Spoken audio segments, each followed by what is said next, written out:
inherit the kingdom of God. So you both be in the same hell cell for all of eternity. That's what the Bible says. Proverbs 23 verse 29. Let's see if this describes you. Okay? Who hath woe? Who hath sorrow? Who hath contentions? Who hath babbling? Who hath wounds without cause? Who hath redness of eyes? They that tarry long at the wine, they that go to seek mixed wine. Look not thou upon the wine when it is red, when it giveth his color in the cup, when it moveth itself aright. At the last it biteth like a serpent, and stingeth like an adder. Thine eyes shall behold strange women, and thine heart shall utter perverse things. Yea, thou shalt be as he that lieth down in the midst of the sea, or as he that lieth upon the top of a mast. They have stricken me, shalt thou say, and I was not sick. They have beaten me, and I felt it not. When shall I wake? I will seek it yet again. Is that you? I like that part where it says it biteth like a serpent, stingeth like an adder. Guess who's behind that bottle of beer? You see, they call them spirits, don't they? There are spirits that are attached to it. And there's a serpent. You know what the serpent is, don't you? In the Bible, it's the devil. See, the old-timers, they say that there's a devil in that bottle. And they were right. They were right because they were just following the Bible. They knew what the Bible said. And I'm telling you, the devil is destroying your life. He is destroying your marriage. He is destroying your family. He is destroying your job. He's taking away your finances. He's taking away your dignity and your morality. So that at the end of your life, there are probably about 30 people who attend your funeral that think that they're glad that you're gone. Because all you wanted to do was drink. And then it says, I will seek it yet again. Same thing the next day. Never changes, does it? Go back to this verse here. Thine eyes shall behold strange women. You see, you know how it works, don't you? You know how it works. See, if you stay home, if you actually get from work and get in your car and go home, then all you have to look at is your wife, and then you and your wife, you'll have a marriage. But then you go out to the bars. And see, bars know that. Bars, they're smart. They know this. They know, see, a lot of bars, especially in this town, they'll have ladies' night. And they'll give all the women in the bar free drinks. Why are they doing that? Why? Because they know the men are going to show up. They'll even have, best buns contests and stuff like that. Why? Have you ever known a strip club that didn't serve alcohol? Think about it. Think about it. Your eyes shall behold strange women, something other than your wife, somebody other than your husband. And now the women are getting just as dirty now as men ever were, probably even dirtier. And you know exactly what I'm talking about. You didn't know the Bible said all that, did you? Habakkuk 2:15, woe unto them that giveth his neighbor drink, that putteth thy bottle to him, and makest him drunken also, that thou mayest look on their nakedness. Okay? I just get her drunk, you can sleep with her then. Now let me tell you what this means. One to him that giveth his neighbor drink. Guy comes over next, hey neighbor, you want a beer? There's a woe unto you. The Kennedy family, John and Ted and Robert and all those Kennedys. Their wealth, and you know where they got their money? They got their money from their grandfather or their father, who for a while he ran illegal liquor during the Prohibition. But then he got into a deal where he gets a piece of every bottle of Scotch whiskey that comes from overseas into this country. They get a piece of it. See, it's perpetual money. Do you think that family has an interest in America drinking more? Sure it is, because it just makes them more wealthy. See, that's where they get their money. And I want you to look at the blessings that's been in the Kennedy family. They've had rape. They've had assassinations. They've had murders. They've had everything in the world happen to their family. Do you think this Bible's right or not? Because the Kennedy family, and here in the St. Louis area, it's the Bush family. Bush beer, that's big around here. I mean, it's Bush Stadium and Bush this and Bush that. You see, even, and they get away with stuff too. They can, they can get away with just about anything. In the Bush family, I think a year or two ago, there was a young lady. There was the youngest of the Bush clan who just sold the brewery to a German company. Had a big party in his house. A young lady, 20 some odd years old, beautiful young girl.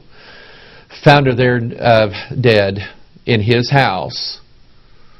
Probably of a drug overdose, but the truth is never going to come out, and he was never held accountable for it because, he's the Bush family. They can just pretty much do whatever they want to here.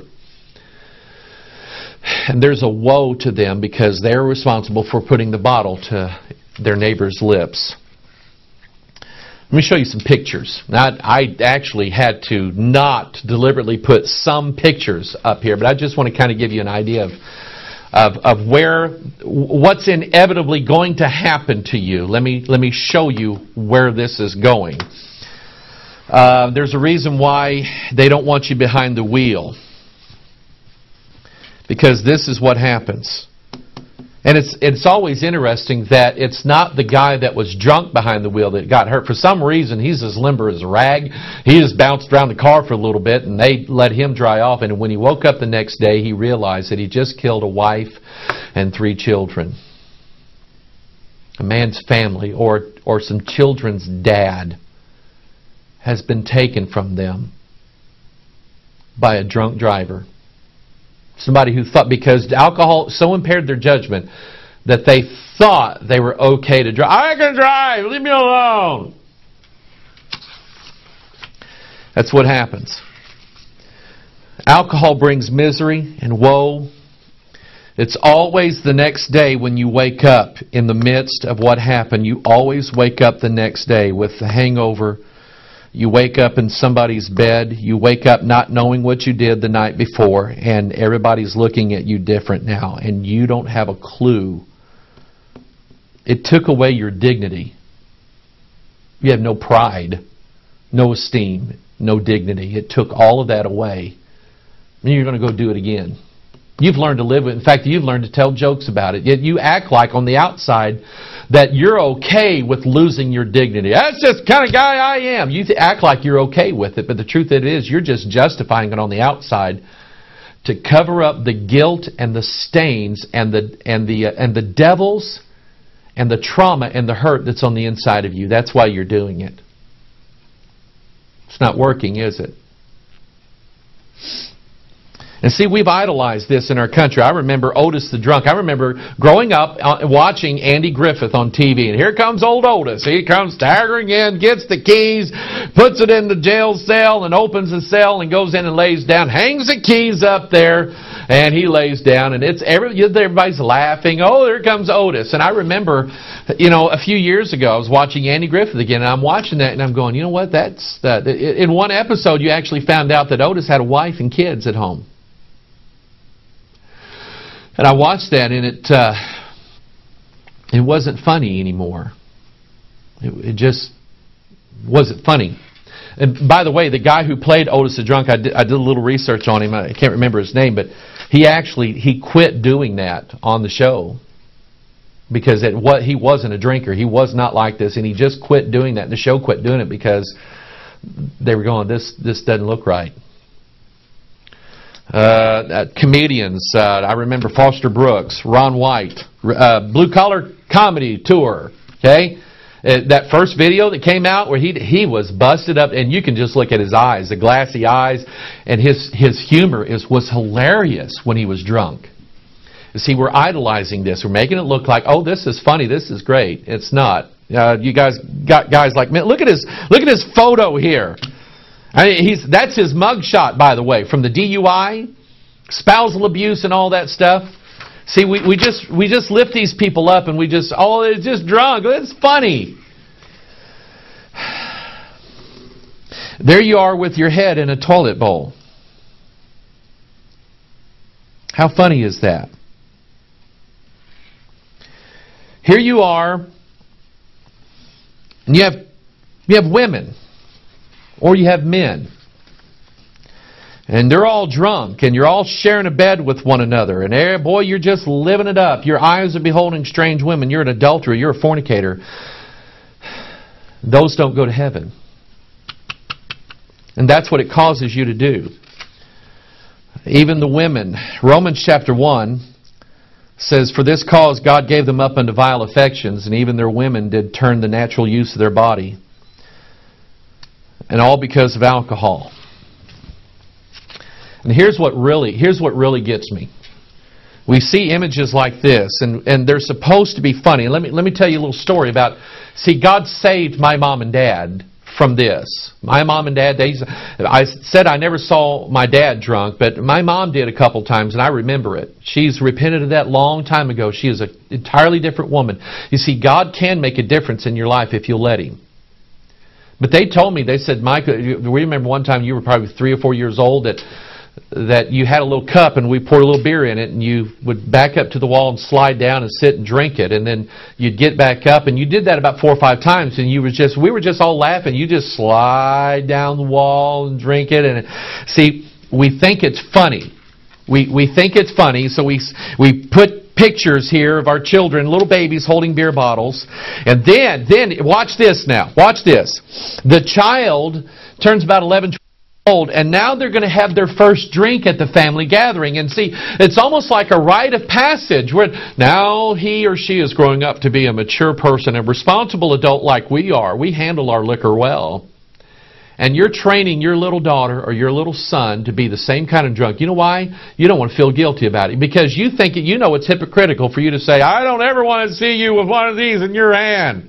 See, you know it's hypocritical. So you can't wait till they get an age where you know you can give them alcohol and not feel bad about it anymore. And now you have turned your child into a drunk. I guarantee you, your children know where the liquor cabinet is, where you got the bottles hid. I guarantee you, I guarantee you your son knows where all your Playboys are.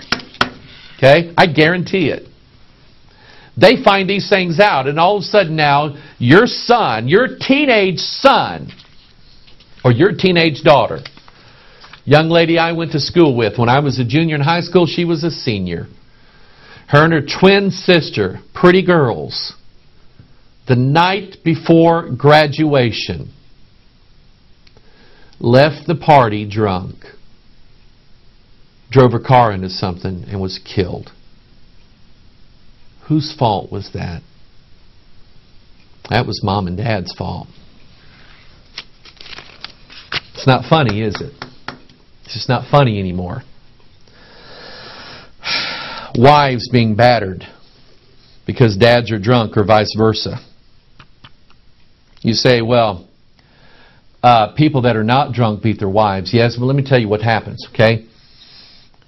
There's something wrong in a man's head if he, in a normal, sober state of mind without drinking, will beat his wife. There's something wrong in his head. You, however, when you're not drunk, you would think, that I'm never going to do that. But what happens when you drink? Now there's something wrong with your mind, and now you do it. You can justify it however you want to. But is this what you're going to defend this?